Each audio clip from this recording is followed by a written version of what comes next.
Maluku, petit port accroché à la berge du Congo, à 80 km de Kinshasa.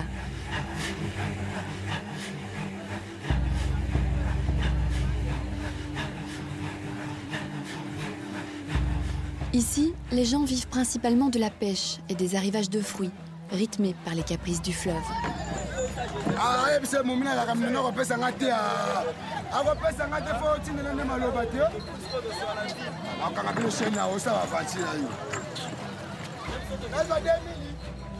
Ce port est notre point de départ vers Mai-Ndombe, un voyage presque onirique auquel la société wallonne Altec nous a conviés. Loin des prouesses de Stanley, nous ne parcourrons que 40 km sur le fleuve Congo. Une distance courte, mais à contre-courant, ce périple prendra près de 4 heures. Juste le temps qu'il faut pour appréhender la vie sur et aux abords de ce fleuve mythique.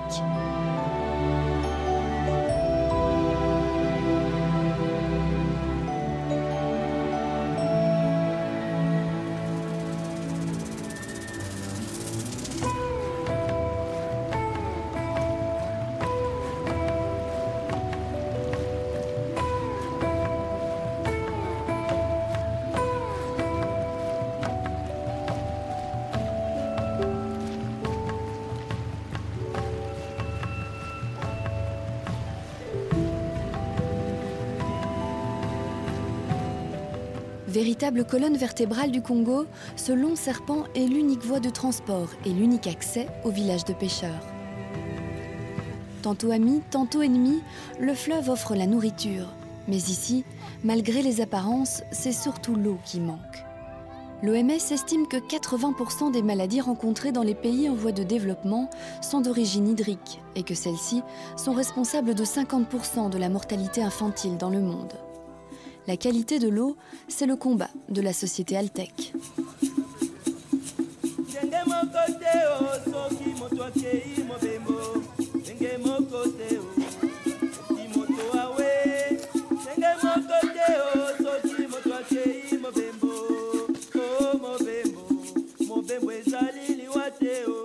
Et bonjour, Mbote. Grâce à un accord de coopération technique avec la Belgique, Claude et son équipe sont déjà parvenus à installer 3 stations de potabilisation le long du fleuve. Nous sommes dans le village de Mai-Ndombe, ce qui signifie en lingala l'eau sombre. Voilà. Je vois qu'on prend déjà de l'eau. C'est bien en marche, là, ça a l'air tout à fait correct. Donc les batteries sont bien chargées à 100%, ça c'est vraiment très bon. Qu'est-ce qu'il y a ici de façon très simple? Il y a d'abord un moteur ici avec une pompe. C'est une pompe extrêmement simple, une pompe à piston, qui permet donc de pomper l'eau dans la rivière, dans la Mai-Ndombe, et qui va l'amener donc dans le réservoir à la partie supérieure. Dans cette partie-ci, on peut trouver la partie électrique, donc qui alimente bien entendu le moteur. Les batteries qui sont là, qui sont alimentées par les panneaux solaires. Et pourquoi est-ce qu'on utilise des batteries? Mais parce que quand il n'y a pas de soleil, il faut quand même donner de l'eau potable aux gens. Donc, conclusion, on a besoin d'une énergie qui soit stockée. Et qu'est-ce que nous avons encore ici? Nous avons donc un système qui permet de fabriquer du désinfectant, donc de l'hypochlorite de sodium. En fait, c'est de l'eau de Javel. Et cette eau de Javel est fabriquée avec de l'eau, bien entendu, et du sel de cuisine. Et nous avons une électrolyse à basse tension, toujours avec les panneaux solaires, donc qui sont commandés par le tableau qui se trouve ici. Voilà, donc c'est très simple. On a voulu que ce soit très simple. Pourquoi? Parce que ce sont des villageois qui vont s'occuper de ça. Ce ne sont pas des techniciens. Et il faut quelque chose qu'ils puissent comprendre très facilement, sans complexité, sans appareil électronique, etc. De toute façon, les appareils électroniques, ça tombe toujours en panne à un certain moment. Et ici, il n'y a que des fils et des gros commutateurs. Donc, c'est vraiment très, très simple. Quand on fait un projet, parce que nous ne travaillons que sur des projets, nous ne vendons pas du matériel, il y a toute une partie sociale qui est extrêmement importante. Donc il faut faire passer un message, aussi faire comprendre aux gens pourquoi une eau est potable, pourquoi elle ne l'est pas, d'où viennent les maladies, c'est extrêmement important, et que les populations s'approprient réellement la technologie, parce que c'est notre but, c'est l'autonomie des villageois, c'est vraiment le plus important pour nous. Plus qu'une station de potabilisation, le projet est un véritable transfert de technologie. Un transfert qui passe par la formation technique, bien entendu, mais aussi par la gestion de la station et la commercialisation du service lié à l'eau. Un projet devenu un véritable vecteur de développement économique pour la population. Ancien professeur de génie mécanique, Claude est avant tout un homme de terrain, mais aussi un passionné. Son seul but, apporter des solutions et répondre aux attentes de ces populations en difficulté. Lorsqu'on nous a lancé cet appel de l'hydropire, nous étions très contents. Et les élèves aussi. Alors, c'est comme on nous a délivré de la souffrance de l'eau sale. Il y avait un papa qui était venu ici lorsque j'étais en permanence. Le papa a contemplé de l'eau longtemps. Il a pris de l'eau, il a bu l'eau de l'hydropire. Oh, c'est quelle sorte de l'eau? Moi, j'avais dit que c'est l'hydropire de la Belgique. Ils sont venus nous sauver ici parce que nous avions de la diarrhée auparavant, mais maintenant ça va. Ça va vraiment. Je fais la sensibilisation à l'école aussi, je la chante. Et comme je donne aussi l'eau potable, cette leçon de l'eau potable en secondaire, ainsi aussi à l'école primaire, c'est l'éducation pour la santé. Je parle beaucoup sur cette eau, je pointe surtout sur cette eau de l'hydropure.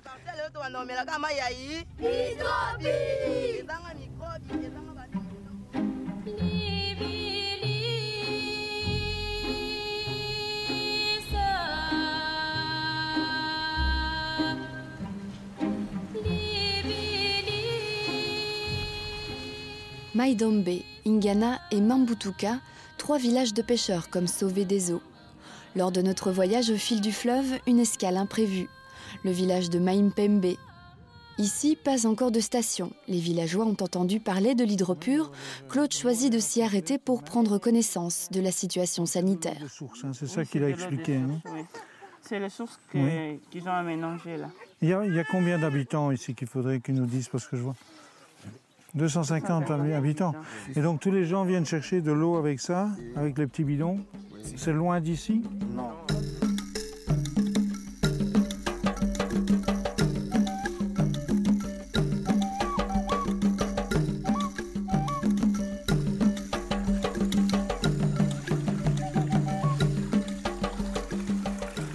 Donc en fait, cette source vient de sous la roche. Hein. C'est un chantoir. Effectivement, donc c'est une bonne qualité de limpidité d'eau. On ne sent pas. Et elle a bon goût. Donc c'est tout à fait possible que cette eau soit potable et soit très bien. On va quand même mesurer ça pour voir. Félicitations, chef, vous avez trouvé l'endroit miraculeux pour la population. Hein, c'est vraiment bien ça. Et donc tout le monde a de l'eau toute l'année, ça c'est le plus important. Ça. Disons que ça fait plaisir aussi de voir qu'il y a des endroits où les gens se sont déjà organisés et ont trouvé le moyen, je veux dire, d'avoir de l'eau potable. Donc au point de vue santé, ils nous disent que c'est bon, hein, que vous n'avez pas de gros problèmes à ce niveau-là. Ben, voilà, il n'y a pas que des endroits désespérés, il y a aussi des endroits qui sont déjà bien organisés.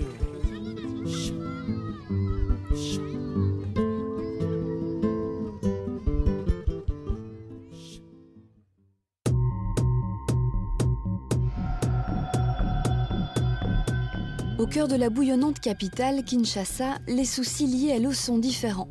En zone urbaine, ce qui pose problème, c'est le réseau de distribution. L'eau n'est disponible qu'à certains moments de la journée et les infrastructures sont souvent insalubres.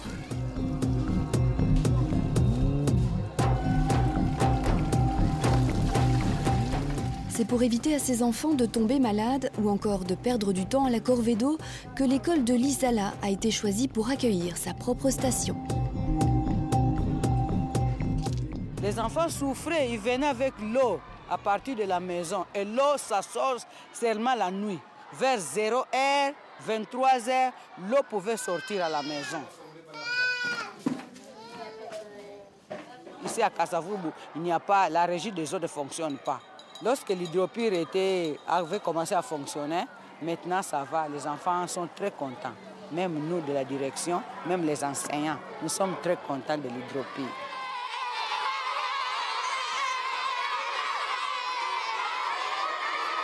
Avec l'apport de l'eau pure, mes enfants maintenant sont à l'aise, mes élèves sont à l'aise.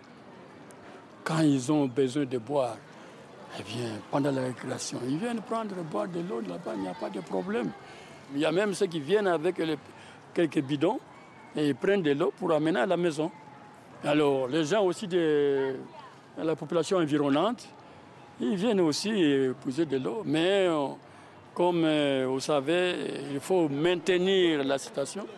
Et nous leur demandons de donner au moins quelque chose pour qu'on puisse faire face à maintenir la situation et entretenir ça comme il se doit. Ando, oh, ando, ando, oh, ando, ando, oh, ando, walembo kanda kabwe nise.